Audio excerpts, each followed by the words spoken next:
Bueno, pues buenos días a todos. Hoy por fin vamos bien de tiempo. Ayer tuvimos que, se alargó, la verdad que fue muy interesante y se terminó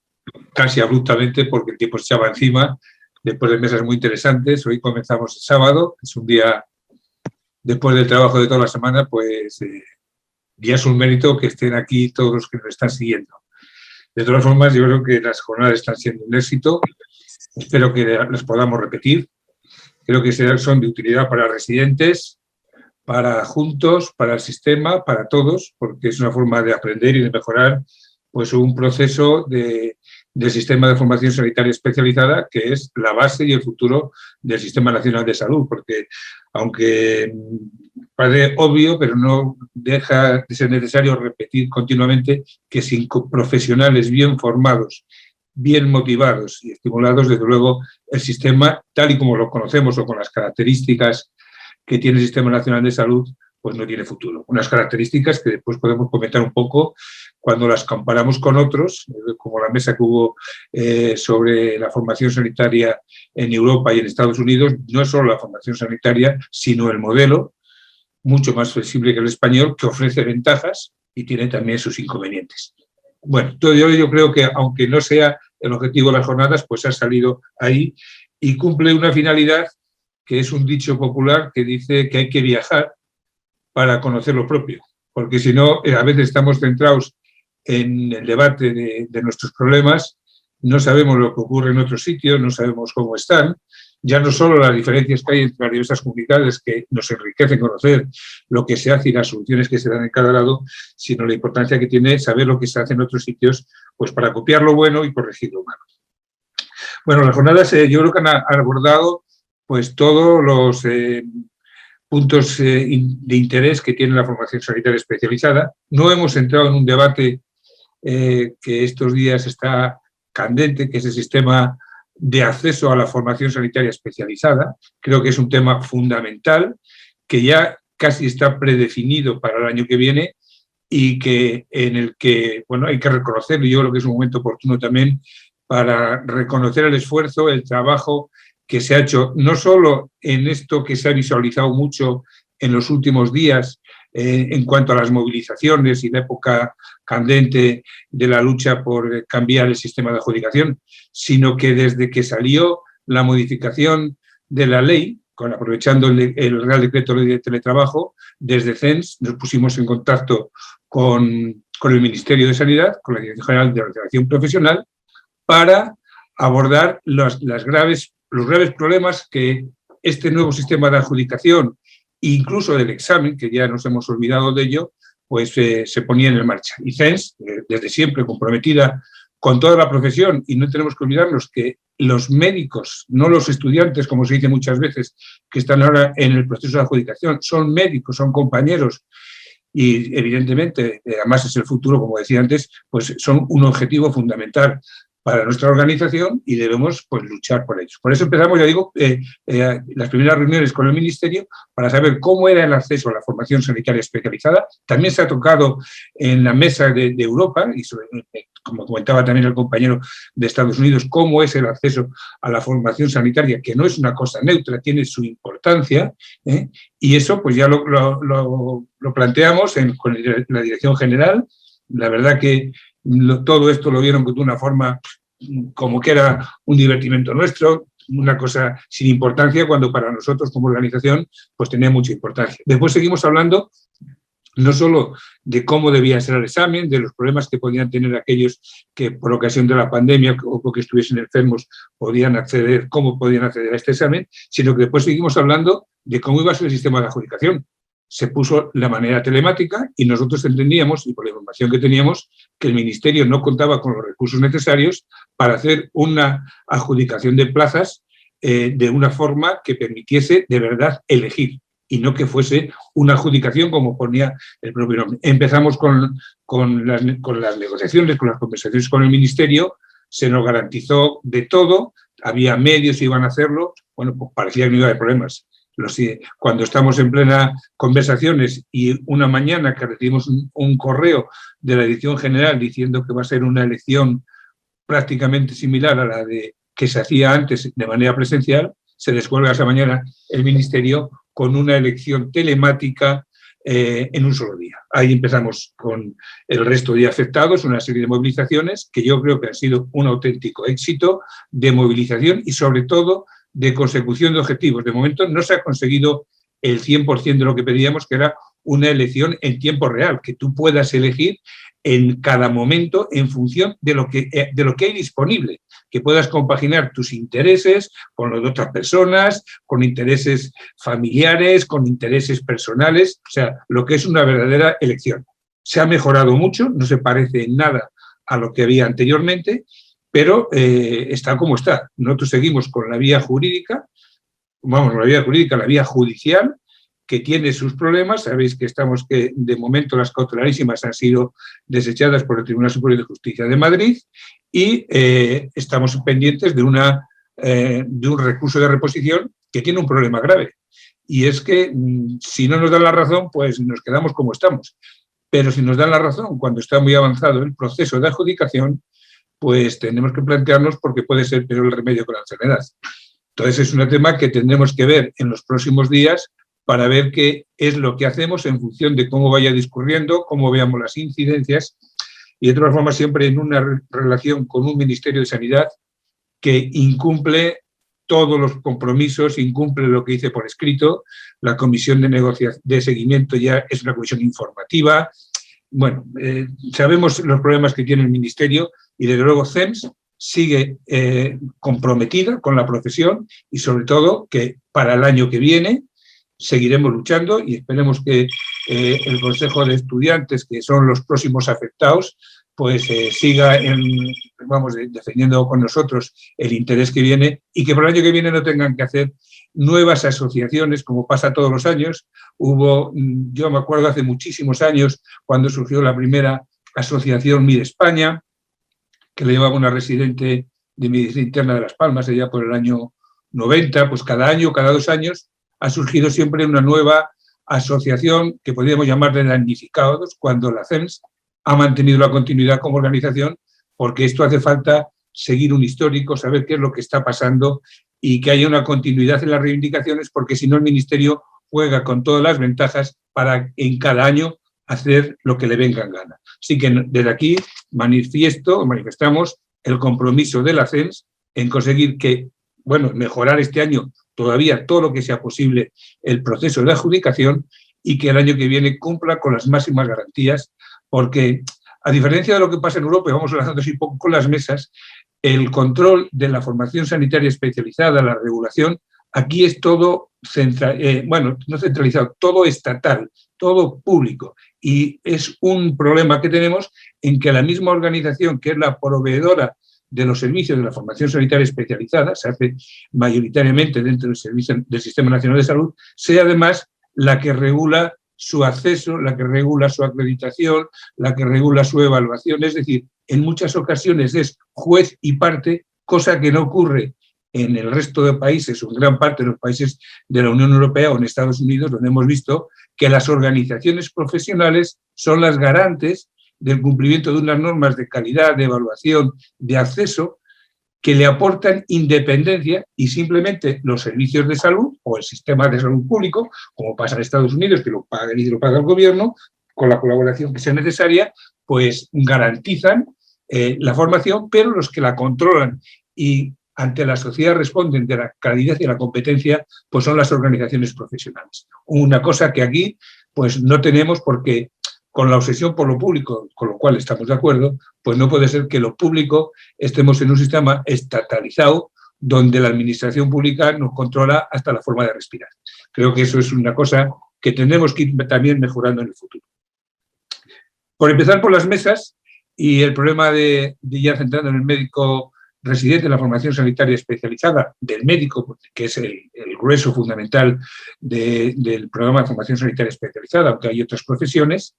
pero vamos, lo que nos compete a la Confederación Estatal de Sindicatos Médicos, los problemas son los médicos y el resto de titulados superiores, evidentemente tiene una serie de problemas y uno de ellos, uno de los fundamentales es el desconocimiento de los conceptos básicos en cuanto hay que tener en cuenta que la formación sanitaria especializada, como decía Luis Landín hace un rato, tiene una serie de características y una de ellas es que es retribuida y que está basada en un contrato y, por tanto, son los residentes unos trabajadores en periodo de formación.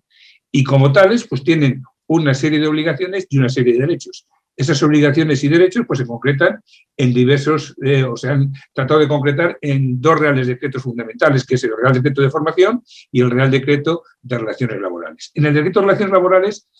hay desconocimiento en cuanto a conceptos básicos. Por ejemplo, el tema de la jornada, que fue uno de los temas que se abordó en la primera mesa. ¿Qué es la jornada ordinaria? ¿Qué es la jornada complementaria? Pero es que hay unos conceptos previos. ¿Qué es la jornada máxima? ¿Qué son los tiempos de trabajo? Los tiempos de trabajo son conceptos básicos que están regulados por normativa europea, que tiene su traslación al derecho español, en el Estatuto Marco, en el Estatuto del Empleado Público, en el Estatuto de los Trabajadores, y es el tiempo de trabajo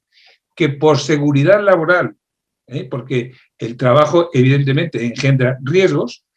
y en nuestro caso, por seguridad de los pacientes, uno puede trabajar para cumplir los objetivos que tiene, y en el periodo de residencia pues tiene objetivos asistenciales, pero también tiene, y es fundamental, y el objetivo básico son objetivos docentes. Y entonces hay que distinguir ahí, digo, la jornada máxima que se puede hacer, que se distribuye en dos partes: la jornada ordinaria, que es por lo que pagan las retribuciones básicas, y la jornada complementaria, que es por lo que se pagan las guardias. Entre las dos no pueden superar un máximo de tiempo de trabajo anual,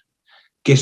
tiene que tener una distribución más o menos regular, aunque permite adaptar, pues por el tema de las guardias y por ciertas cosas, a una distribución, pero casi siempre que sea más o menos regular, y eso pues hay que conocer los conceptos, porque si no, pues sigue, y se ha comentado en esta jornada, hablándose de lo que ponen algunos programas docentes cuando dicen que el máximo de guardias son 7 guardias mensuales. Bueno, eso es una aberración total, porque las 7 guardias mensuales infringen claramente el derecho comunitario y el derecho español. Y desde el año 2008, desde el 1 de agosto de 2008, el tiempo de trabajo máximo del residente es igual que el del adjunto. Puede tener, con esa distribución irregular, pues un mes hacer algo más de la jornada mensual, porque al mes siguiente, de la jornada en total, digo, cuando hablo de tiempo de trabajo, hablo sin distinguir una cosa u otra, entre jornada ordinaria y complementaria. Un mes puede hacer más porque el mes siguiente hace menos, pero en el cómputo anual no se puede pasar. Por tanto, lo de las 7 guardias, que lo ponen algunos programas docentes, pues es una aberración, una incongruencia, y en algunos programas docentes que están actualizados a partir de 2008, pues una muestra de la incompetencia del Ministerio de Sanidad, que permite que salgan programas docentes que infringen la ley. En un Estado de Derecho, el principal garante del cumplimiento de las leyes tiene que ser el Gobierno. Bueno, pues el Ministerio de Sanidad permite estas aberraciones, pero bueno, tampoco nos extraña viendo los inquilinos que ha tenido y los que tiene. Ya digo, es importante conocer eso, y conocer otro concepto, que es la jornada especial, que es aquel tiempo que pasa por encima de la jornada máxima, que tiene una duración que no puede ser superior a las 150 horas, que es totalmente voluntaria, previa oferta de la Administración. No es que uno la pida, la tiene que pedir la Administración porque convenga, porque ha habido una petición por detrás que se necesita y que normalmente se hace para mejorar la retribución, porque las retribuciones son escasas y tenemos la costumbre de comer y de vestirnos, y eso hay que financiarlo, y el tiempo de trabajo en la residencia, como se ha dicho, es exclusivo y no se puede dedicar a otra cosa. Pues hombre, pues no puede ser esto, es mucha vocación, pero esto no es ir a las misiones, ni ir a esto, pues trabajamos y tenemos que tener una retribución. Bueno, pues todo esto son conceptos básicos que son esenciales y hay que hacerlos. Y volviendo al tema de la jornada, esto que son condiciones, conceptos básicos, son exactamente igual que los del adjunto. O del adjunto o lo del staff, si estás haciendo la residencia en un sistema distinto del sistema público, estás en un centro concertado o en un centro privado. Tienes que tener, a falta de convenio, como se destacó también en la mesa de Seila, en la ¿cómo se llamaba la mesa? La de comité de empresa, pues es una relación laboral y tienes los mismos. Si no hay convenio específico, pues tienes las mismas obligaciones en cuanto a jornadas retribuciones básicas. Retribución básica es solo salario. El salario somos titulados superiores y en todo el sistema público tenemos el mismo salario el adjunto que el residente. Y en los mismos derechos en cuanto a descansos, permisos y licencias. Y el mismo descanso, enlazando con la última mesa, pues también en cuanto a derechos, a la conciliación de la vida familiar y laboral y el acceso también a la prevención de riesgos laborales. Bueno, hay que insistir en el tema de la jornada, digo por el tema de la primera mesa. Bueno, yo creo que se abarcaron y se discutieron ampliamente todos estos conceptos que estoy comentando y la necesidad que ha habido que, a pesar de que está el derecho bastante claro, la paradoja que tengamos que haber recurrido este año, ya lo habíamos hecho en años anteriores, a movilizaciones, como fue la huelga que hubo en Madrid, la de Valencia, las movilizaciones en Murcia, en Castilla y León, para conseguir derechos que estaban totalmente publicados en el Boletín Oficial del Estado y en los boletines de la Comunidad. Son derechos que, a pesar de ser clarísimos, todavía están incumplidos en muchos sitios. Y no se descansan las guardias, no se hace el descanso semanal, tenemos miedo, se tiene miedo a pedir el descanso, no sé, a que no me pongan en quirófano, a ver si después no me contratan cuando termine. Y, curiosamente, pues algunas servidumbres de que hay que ayudar a veces, que nos ha comentado en alguna consulta privada o en algunas cosas, para hacer méritos, cuando evidentemente hay que recordar, y lo ha hecho también Luis Landín esta mañana, que el periodo de formación especializada es un periodo de dedicación exclusiva a la formación. Lo único que se permite hacer es la tesis y temas de formación complementaria, porque el resto de trabajos está expresamente prohibido y es motivo, si se investiga, para ser suspendido del periodo de residencia. Bueno, pues creo que en esta mesa fue muy interesante y ayudó a comprender y sobre todo a disipar falsas expectativas por errores conceptuales. También quedó claro que los MIR, el diseño de la acreditación de unidades docentes y la necesidad de MIR, los MIRs no están para cubrir carencias de plantilla, ni para suplir, ni para compensar o ayudar a sobrellevar las sobrecargas asistenciales, que el objetivo del residente es un objetivo exclusivamente formativo. Y lo que pasa es que la formación se hace a través de la adquisición de responsabilidades de manera progresiva y por eso se hacen actividades asistenciales. Y aquí hay que recordar que en el contrato que tenemos los adjuntos hay varias obligaciones, que son asistenciales, docentes e investigadoras. Y tienen obligación docente, lo pone la Ley General de Sanidad, lo pone la Ley de Ordenación de las Profesiones Sanitarias, todo el personal que está en el Sistema Nacional de Salud tiene obligación legal de contribuir a la formación. Otra cosa es que además hay unas figuras docentes que se han comentado también esta mañana que tienen unas obligaciones específicas en cuanto a la supervisión y al control del periodo de formación, que son los tutores, los colaboradores docentes, los tutores ayudantes, como están regulados en cada una o en las pocas comunidades que tienen programas específicos de desarrollo de las figuras docentes. Pero todo el mundo tiene obligación de colaborar en la formación sanitaria especializada, aunque no sea figura docente y aunque no tenga una retribución. Y precisamente cuando hay residentes, pues es una obligación que tiene. O sea, cuando hay residentes incluso había que aumentar la plantilla de tutores, porque cuando no hay residentes tienes menos obligaciones docentes y podrías dedicar incluso más tiempo a la asistencia. Es decir, es todo lo contrario de lo que se viene haciendo, que muchos residentes pues vienen a cubrir pues carencias que tiene la plantilla. Y también la otra cosa que se ha debatido, y entraba también ahí el tema de la responsabilidad, es la necesidad de la supervisión, cada vez menos, según se va avanzando en los programas docentes, de la actividad que hace el propio residente. Porque si la hace sin supervisión o toma decisiones de manera unilateral sobre pacientes y hay alguna reclamación, la responsabilidad es única y exclusivamente suya. Si la responsabilidad es la que tiene asignada en ese periodo y ha hecho las cosas adecuadamente, no tendrá ningún problema. Pero si está tomando decisiones por encima de las responsabilidades propias del año de formación que tuviese, pues entraría además en una negligencia que es un agravante de la responsabilidad. Y se comentó la sentencia de una residente de medicina interna que por no consultar al adjunto o porque si le consultó no bajó y no quedó constancia, por eso a veces si se llama al adjunto y no baja o no se levanta o no va al lugar ese, pues habrá que dejarlo por escrito que se ha llamado y no ha concurrido. Claro, hay que dejarlo bien, tampoco se puede mentir en estas cosas, ¿no? Porque si no, a esta residente, la digo de interna, que era precisamente de la Comunidad de Castilla y León, de León concretamente, tuvo una sentencia no de un año, tuvo una sentencia de 2 años de cárcel, que no entró en la cárcel por ser la primera condena, e inhabilitación para el ejercicio de la especialidad que estaba haciéndose. Tuvo la suerte de que, como fue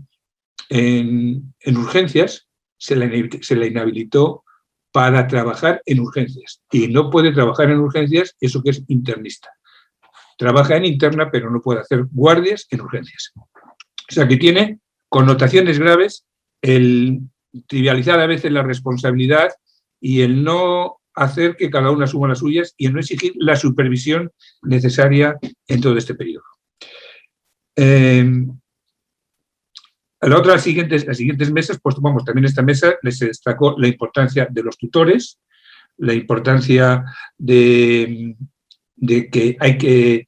estas figuras regularlas bien, incentivarlas para que se impliquen y, bueno, enlazando un poquito con una de las ponentes de hoy, pues las figuras docentes que están reguladas en el Real Decreto de Aspectos Formativos solo están desarrolladas en algunos servicios de salud y convendría que se desarrollasen en todos y que además se mejorase el reconocimiento de los tutores, de las distintas figuras docentes, de su retribución y de su dedicación, de su tiempo, porque sí es cierto que, igual que he comentado, que todo el mundo tiene obligación de colaborar en la docencia, las figuras docentes que están ya constituidas de manera específica tienen que tener un tiempo añadido porque en estas sí, además de las obligaciones asistenciales, tienen unas obligaciones docentes que exigen un tiempo de dedicación extra y, evidentemente, si no le dispensas de cierta actividad asistencial, algo dejarán sin hacer. Y no puede ser que todo sea altruista, no reconocido, porque al final conduce a la frustración y a que muchos tutores pues pasen, pues porque bueno, han cogido la tutoría, la mantienen porque no pueden renunciar a ella, porque si no quitan la acreditación y la residencia, pues en algunos sitios pues va de forma por inercia, sin los controles adecuados, sin las reuniones con los tutores, sin la implicación necesaria. Y yo creo que por eso el potenciar las figuras docentes, reconocerlas, retribuirlas, dedicarles tiempo, reconocerlas como mérito para la carrera profesional, para el desarrollo profesional, pues es otra de las cosas importantes que puede mejorar el sistema de formación sanitaria especializada en España. En la siguiente mesa, pues se habló un poquito de las condiciones de trabajo también, ¿no? De todo esto, y se destacó pues la importancia que tiene las condiciones de trabajo para evitar o para impedir que el periodo de residencia sea un periodo de frustraciones, de insatisfacción y que de uno salga, que ya es lamentable, y hay muchas publicaciones al respecto, que pueda terminar el periodo de formación sanitaria ya totalmente quemado, ¿no? Esto hay que, la importancia de las mesas de negociación, de los comités de empresa, en la mesa que coordinaba Seila, pues toda la importancia que tiene exigir estos derechos y cómo aquí la CEMS, igual que en el aspecto formativo tenemos los tutores, en el aspecto laboral tenemos un sistema de representación que describió perfectamente Seila, que son los comités de empresa, cómo deben organizarse, qué funciones tienen, cómo se concurren a las elecciones, que siempre es a través de sindicatos o de agrupaciones de electores, pero claro, en nuestro caso no es igual, los órganos de representación son dos en el sistema público, los comités de empresa, que es para el personal laboral, y las juntas de personal, que es para el personal estatutario. Las juntas de personal, pues normalmente pues, se renuevan cada 4 años, las plantillas, pues hay cierta estabilidad y hay continuidad, pero claro, en el personal laboral, el residente, que es prácticamente el único personal laboral que hay en las instituciones públicas, pues cada 4 años cambia y pues no hay una continuidad. El único que garantiza la continuidad son los sindicatos, y en nuestro caso la CEMS, el sindicato médico. Nosotros no tenemos como organización sindical nada contra ninguna otra profesión sanitaria, ni contra ningún otro trabajador, pero sí defendemos con claridad, con rotundidad, los legítimos intereses de los profesionales, de los médicos, porque son totalmente distintos en cuanto a responsabilidad, al liderazgo que le corresponde en el sistema de salud, y eso pues les hace diferentes, distintos, no ni mejores ni peores, pero que tienen unas connotaciones y unas reivindicaciones particulares y se defienden en los comités de empresa. Además de los miembros del comité de empresa, están también los delegados de personal, que los puede nombrar el propio sindicato, pues porque un comité de empresa, si este año ha habido elecciones, imaginaros 2021, y son hasta 2025, el residente que entra este año, pues ya si ha sido las elecciones ya no forma parte del comité de empresa. Y cuando llega el 2022, los que eran R3 ya no están y bueno, pues puede ser que dentro de 4 años no haya ningún miembro en el comité de empresa porque todos han terminado la residencia. Entonces, ahí la figura de los delegados nombrados por el sindicato médico, pues son importantísimos porque son miembros, interlocutores totalmente válidos, con capacidad legal de relacionarse con la administración en la defensa de los intereses de los profesionales a los que representan y, bueno, pues dan además una continuidad a esta representación ante la empresa en ese momento de los intereses para defender fundamentalmente temas laborales, horarios, descansos, retribuciones, el tema de las camas calientes, que es una vergüenza en plena pandemia, que aquí todo el mundo había que estar aislado a la distancia de seguridad y resulta que compartías cama, no a la vez, pero te les levantaba uno y se acostaba al otro. O sea, son cosas que son totalmente inadmisibles y después llamaba la atención de si decíamos que no había la protección adecuada o nos llamaba la atención o les llamaba la atención a los responsables de las distintas administraciones públicas de la enorme cantidad de profesionales que estaban contagiados. Bueno, pues en este caso, igual que comentaba antes, está el tutor para dirigir la actividad docente, pues el sindicato médico debería ser el tutor en el aspecto laboral, el que haga el seguimiento. También le corresponde a los jefes de estudios porque las condiciones laborales son esenciales para que el sistema de formación sea de calidad. Pero ahí la ley reserva fundamentalmente ese aspecto a las organizaciones sindicales. Y si estamos en un Estado de Derecho, pues tenemos que respetar lo primero la legislación. Si está mal, nos lucharemos por cambiarla, pero lo primero es respetar la ley, ¿no? Entonces, en ese sentido, el CENS, si se compromete a ejercer de tutor, de asesoramiento continuo de los derechos de los profesionales y además a defenderlos porque muchas veces, como tienen más experiencia, es más inmune, porque te protege la ley, pues puedes defender muchas veces problemas que uno mismo no se atreve a defender pues por el conflicto de interés que puede haber con el jefe de servicio, con compañeros, con adjuntos, y nosotros defenderemos todo aquello que sea legal. No defenderemos privilegios, no defenderemos situaciones anómalas, ni intereses pues, que entran en un conflicto lesionando derechos de otros. Tratamos de armonizar, también servimos para deshacer conflictos laborales entre compañeros, somos auténticos agentes de mediación laboral que ayudan a engrasar y a que funcione este periodo igual que cualquier otro, ¿no?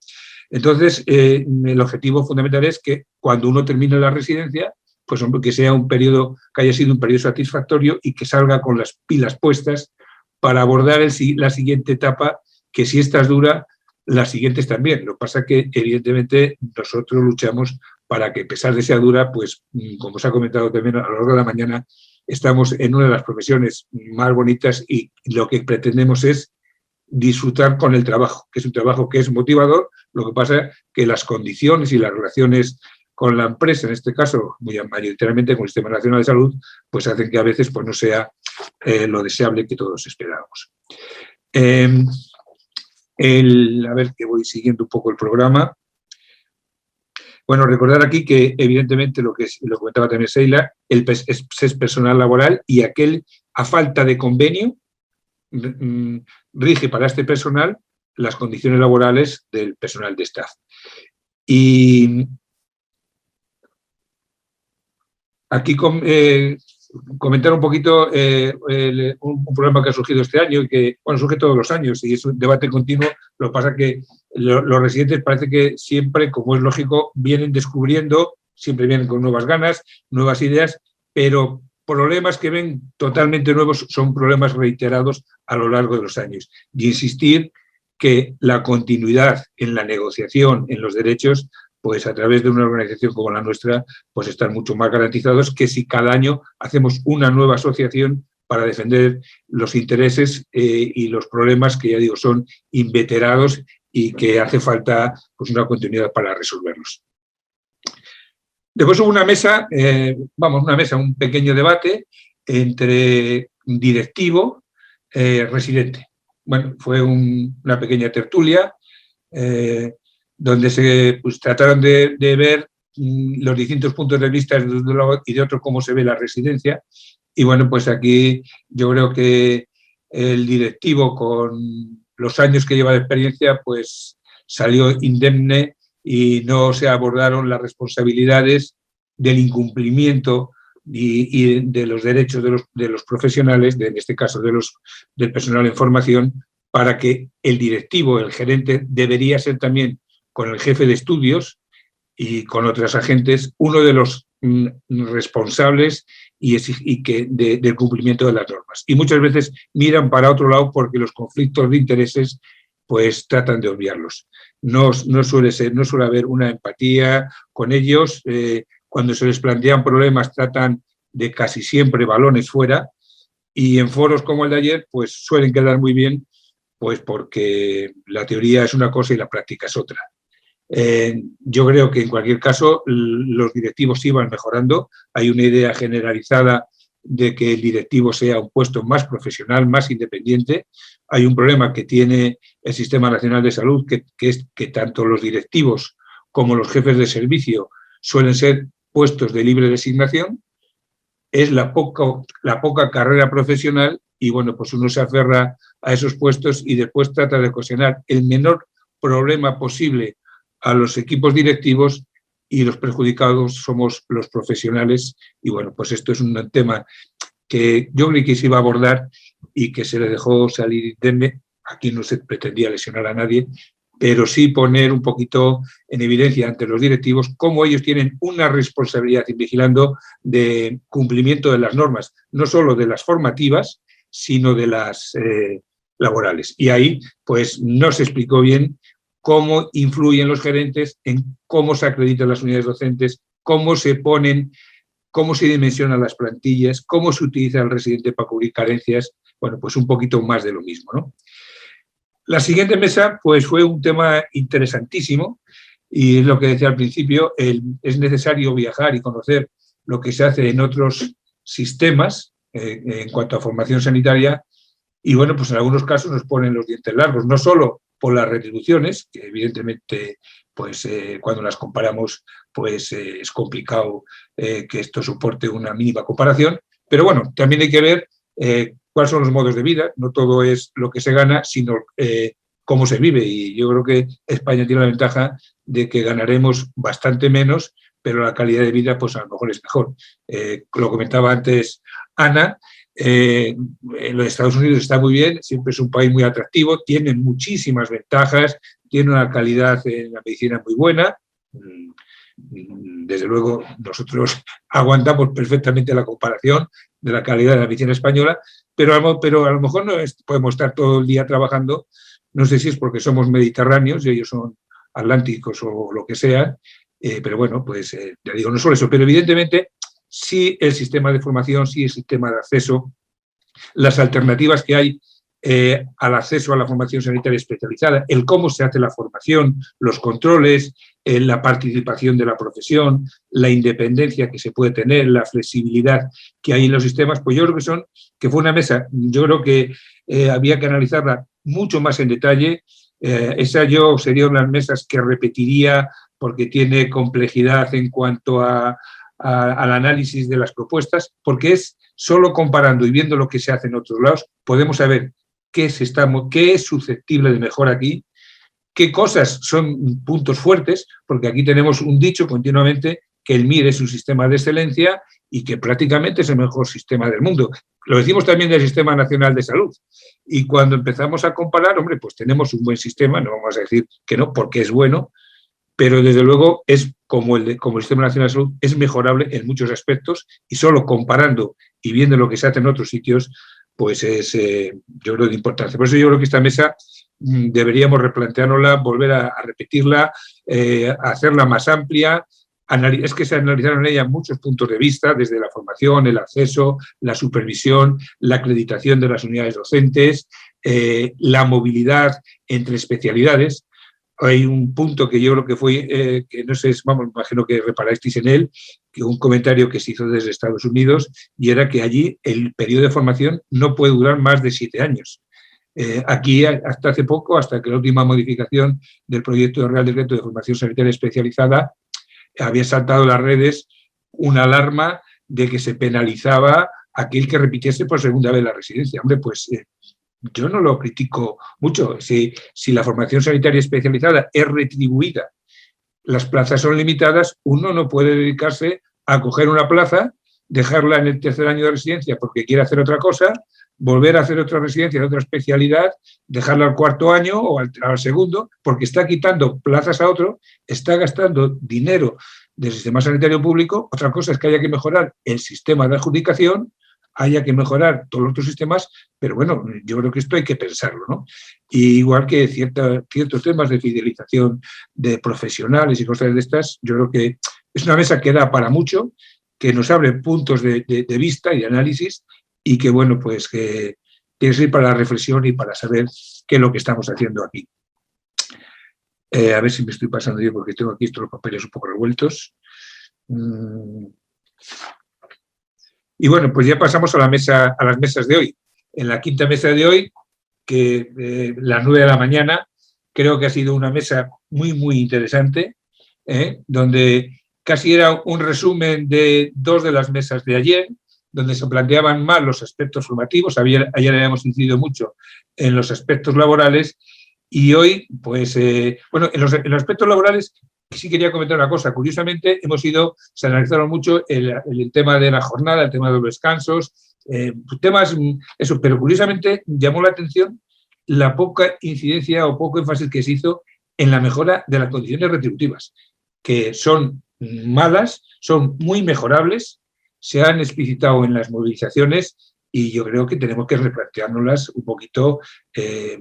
Ministerio tiene que mejorar esa retribución, porque la exclusividad y el tiempo que se dedica, pues tiene que ser mejorable. Y no podemos dedicar en seguir exigiendo, ya digo, la 7ª guardia para mejorar la formación, cuando lo que está enmascarando es una mejora retributiva, y lo que habrá que hacer será replantearse la duración de los programas docentes, si es verdad que hace falta más tiempo para la formación, pero nunca escudarse en denegar los descansos, denegar ciertas cosas, porque es que se pierde tiempo docente. El tiempo docente se hace en la jornada ordinaria y en un tiempo de trabajo que no sea una fuente de morbilidad, ¿no? Porque el trabajo, cuando se pasa de ciertas horas, pues es causa de patologías. En la mesa de esa se analizaron más los aspectos laborales, y se puso de manifiesto un poquito lo heterogéneo que son las figuras docentes. Lo analizó muy bien Carolina,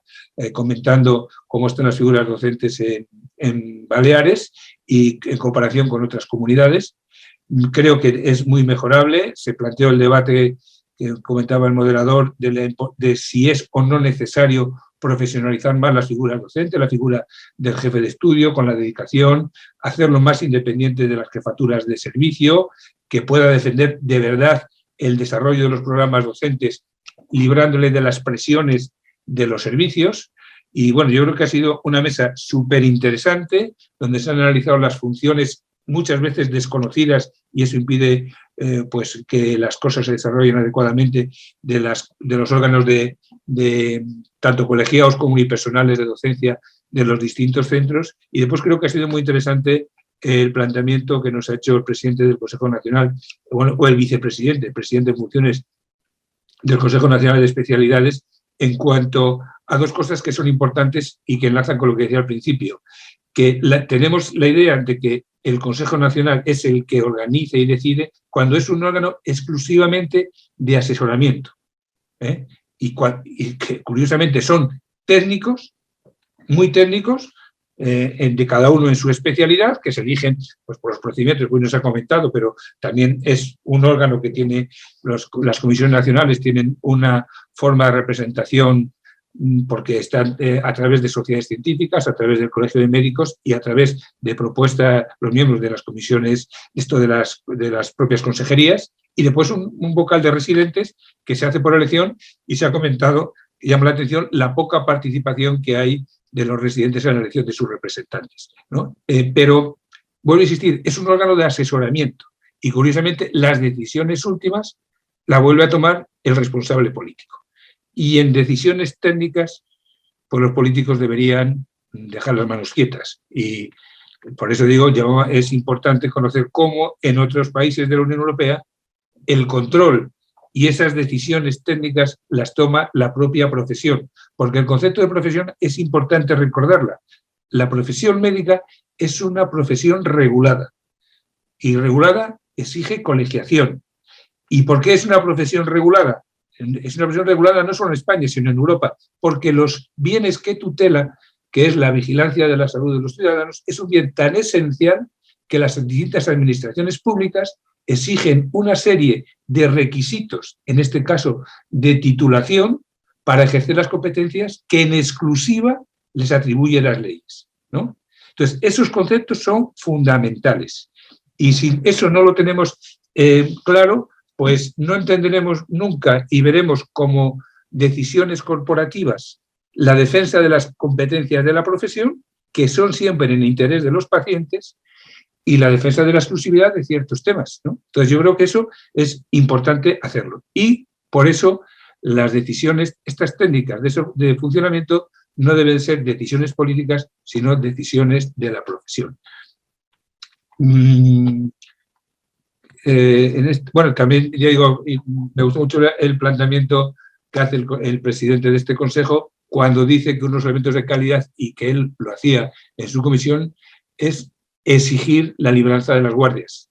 El descanso es fundamental. Si el tiempo de trabajo,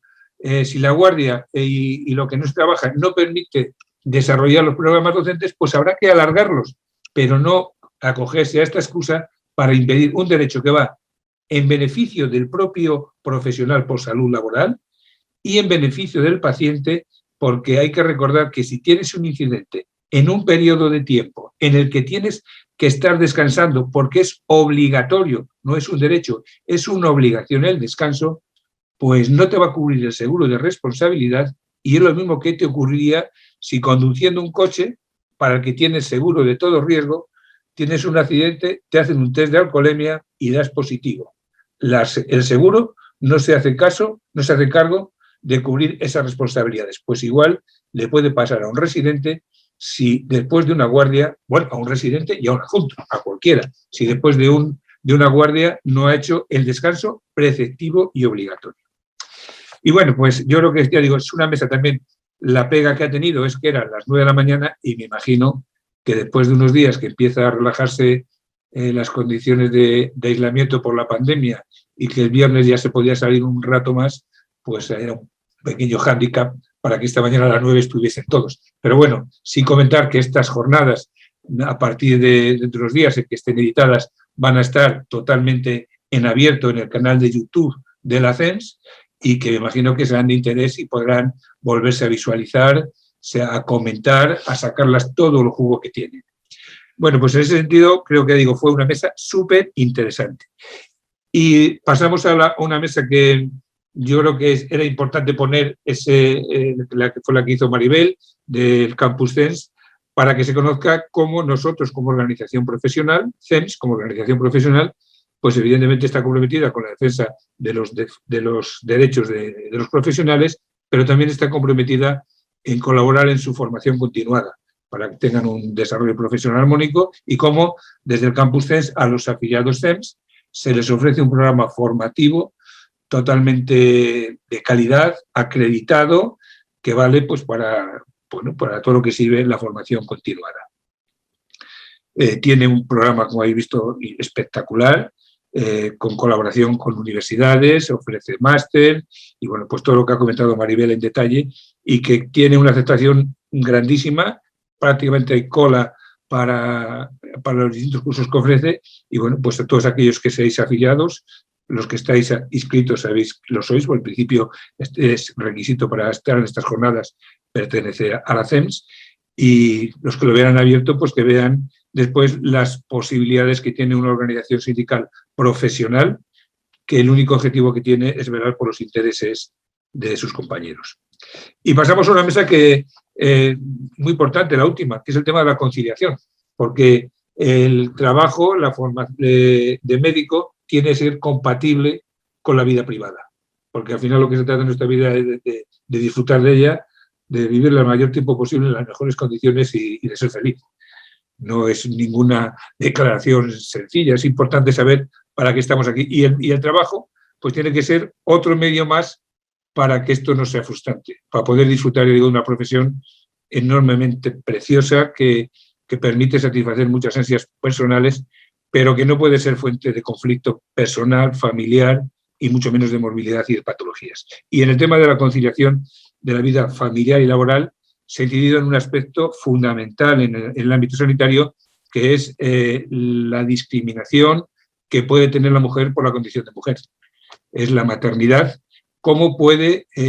claro, el embarazo ocurre fundamentalmente en edades fértiles? Porque hay gente que ya se embaraza en edades no fértiles, pero vamos, son los casos anecdóticos, ¿no? En fin,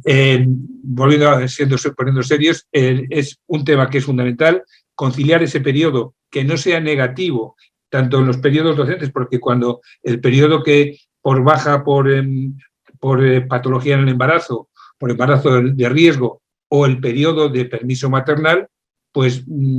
como pase del 25% de cada año, son tiempos que hay que recuperar y en un sistema rígido, como comentaba Juan Enrique, al final que hay que recuperarlo y que tenemos que ver qué pasa con el acceso, una vez que se termina la residencia, a las bolsas de empleo, bueno, pues es un hándicap que hay que salvar. Y eso no puede simplemente tener efectos negativos y hay que compensarlo. Se habló también, evidentemente, del aspecto retributivo, de las sentencias, como afortunadamente, pues la sentencia que se comentaba, la última, cómo se ha ido ganando, las distintas reivindicaciones que se hacen fundamentalmente desde CENS, lo teníamos ganado ya en otras comunidades, por ejemplo, en Castilla y León, la baja por enfermedad durante el embarazo de riesgo, como el permiso maternal, la mujer cobra el 100% de todas las retribuciones, también en el caso del permiso maternal lo cobra el padre, pero son cosas que hay que ir mejorando y conciliando porque hay problemas después a la hora de reconocimiento de estos periodos y bueno, creo que es un tema en el que también la CENS, que tiene una secretaría específica de conciliación, que es la que representaba, en la que está la ponente de Asturias, pues es un compromiso de trabajar pues porque la brecha de género pues desaparezca o se minimice a la mayor velocidad posible dentro del sistema sanitario público y, por supuesto, también dentro del periodo de formación sanitaria especializada. Bueno, con esto he pretendido dar un pequeño repaso, que pretendía que no fuese largo, pero como siempre me enrollo, pues creo que al final pues concluye que ha sido unas jornadas muy interesantes, que se han desarrollado para los afectados, a los nuevos residentes en un momento conflictivo para ellos, a los residentes que ya están, pues que les sirva para que puedan corregir o mejorar o defender o exigir algunos de los derechos que están reconocidos durante este periodo y que la formación sanitaria especializada pues sea un periodo satisfactorio, de grato recuerdo para todos y que forme profesionales los mejores para el Sistema Nacional de Salud. CES sigue comprometida en ello y esperemos repetirlas, dar las gracias a todos los participantes, a Seila, a María José Campillo, que han estado ordenando y coordinando, a Laura, que es la responsable de comunicación de CENS, que también ha tenido una implicación importante en la gestación de estas jornadas, y a todo el comité ejecutivo de CENS por la difusión entre los afiliados y, evidentemente, a todos los que habéis formado, estáis escuchando, que os animo a que os impliquéis mucho más en la defensa de los derechos de los profesionales, que es una cosa de todos. Cosa en la que, repito, CENS lleva comprometida muchos años. Pues nada más, pues por mi parte, no sé si hay que declarar concluidas las jornadas, pues si hay que hacerlo, quedan clausuradas y os esperamos en las siguientes. Muchas gracias.